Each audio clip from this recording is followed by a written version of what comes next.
So, ito na mga mare, bagong recipe ng ating idol. Ayan, bumili siya ng gulay. Sari-sari, may patula, may sayote, may toge, basta sari-sari, may talong pa siya dyan. Ewan ko kung ano yung nakabalot dyan sa papel. So, ayan, parang masarap ang lulutuin ngayon ng ating chef. Ayan. Ayan, meron siyang talong na kulay purple, violet, whatever the color. Charot. Binalatan niya ng slight, very light. Hinugasan at tinadtad ng paganon-ganon. Ayun. Parang masarap ang lulutuin ng ating chef ngayon.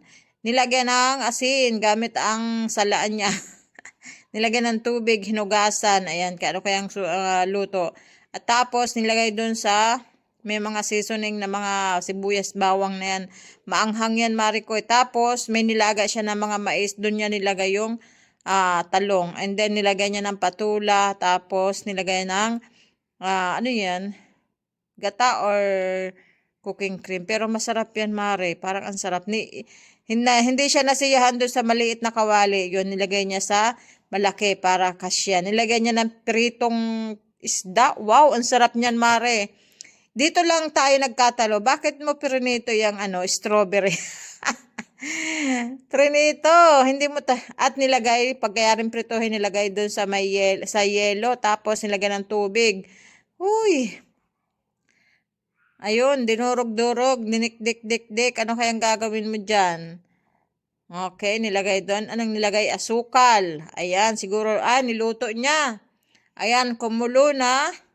So, next, sinala pa niya. Sinala-sala, tinanggal yung sapal.